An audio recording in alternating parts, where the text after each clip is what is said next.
vais alors corriger l'exercice 31 que vous avez donc ici.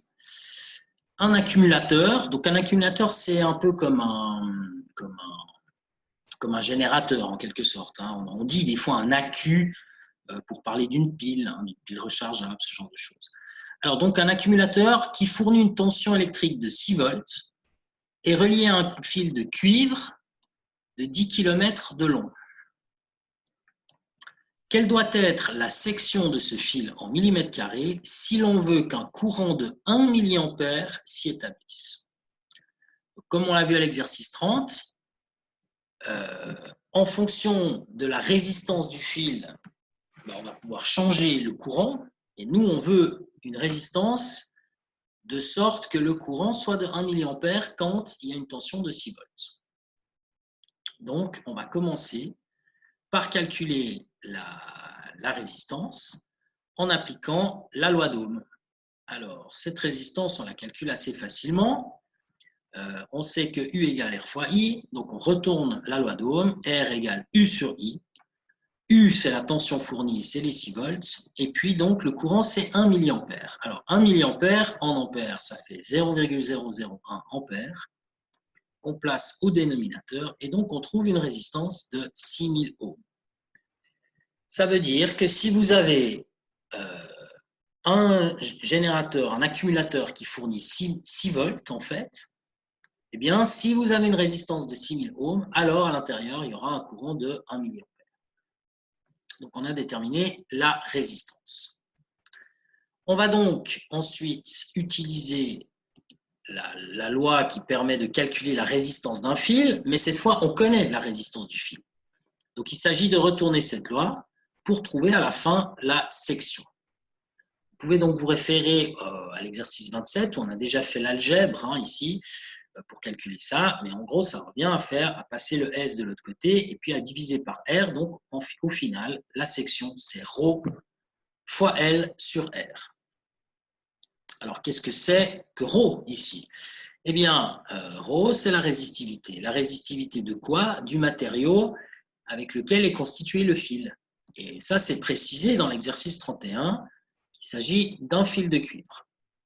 Donc, encore une fois, vous allez regarder dans votre chapitre, le cuivre, c'est 1,68, il ne veut pas, 1,68, il ne veut toujours pas, clic, voilà, ici, 1,68 fois 10 moins 8, on peut aussi voir ça dans le cours, ici, là, 1,68 fois 10 moins 8, on a déjà utilisé ça tout à l'heure, dans les exercices précédents, 28 ou 29, je ne me rappelle plus exactement. Donc, la résistivité qu'on va utiliser dans cette partie, dans cet exercice, c'est 1,68 fois 10 puissance moins 8, c'est la valeur qui est ici. Alors maintenant, il nous faut la longueur du fil. Alors, la longueur du fil, elle est donnée, puisque dans l'exercice, je vous indiquais que l'accumulateur est relié à un fil de cuivre de 10 km de long. Donc, s'il fait 10 km de long, on a tout ce qu'il faut. On transforme tout simplement les 10 km de long en mètres. 10 km, ça fait 10 000 mètres. Maintenant, on a en plus cette longueur. On a ρ, on a L, il reste R. Mais R, on l'a déjà, puisqu'il est imposé par le fait qu'on veut une résistance, un courant de 1 mA. Et donc, on a calculé tout à l'heure que la résistance, elle doit être de 6000 ohms. Donc, on a vraiment tout ce qu'il faut. Là. Il n'y a plus qu'à balancer ces trois grandeurs dans la formule. Donc, je remonte la formule. Elle est ici. S égale ρ fois L sur R, que j'ai réécrite ici. On met là-dedans la résistivité 1,68 fois 10 moins 8 ici.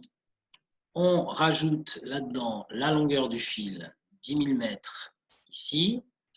La résistance qu'on ne voit plus sur cet écran, mais qu'on a déjà calculée grâce à la loi d'Ohm, 6000 ohms. Et donc, si on fait ce calcul correctement, on trouve le résultat de 2,8 fois 10 puissance moins 8 mètres carrés. Donc, on a la section, on a la réponse. La réponse, elle n'est pas tout à fait finie, puisque, en fait, la question, c'était de donner cette section en millimètres carrés. Quelle doit être la section de ce fil en millimètres carrés? Alors, comment faire ça? Eh bien, comme tout à l'heure, on utilise le fait que 1 millimètre carré, c'est 1 millionième de mètre carré, ou plutôt que 1 mètre carré, c'est 1 million de millimètres carrés, comme vous voulez. Donc, comme vous avez une réponse en mètres carrés, étant donné que dans un mètre carré, on peut mettre 1000 mm fois 1000 mm, c'est-à-dire 1 million de millimètres, vous faites ça fois 1 million. Alors, ce n'est pas tout à fait ce que j'ai fait ici, mais le calcul revient au même. Il s'agit de faire 2,8 fois 10-8 mètres carrés, donc fois 1 million de millimètres carrés. Et 1 million, c'est 10 puissance 6. Donc, au final, ça fait 2,8 fois 10-8 fois 10 puissance 6. 10-8 fois 10 puissance 6, ça fait 10 puissance moins 2. Donc 2,8 fois 10 puissance moins 2, c'est exactement la réponse que vous avez ici et que je vais encadrer en rouge. 2,8 fois 10 puissance moins 2, c'est comme si on mettait la virgule là et qu'on fait fois 10 puissance moins 1 moins 2. Donc au final, ça fait que la section est égale à 0,028 mm².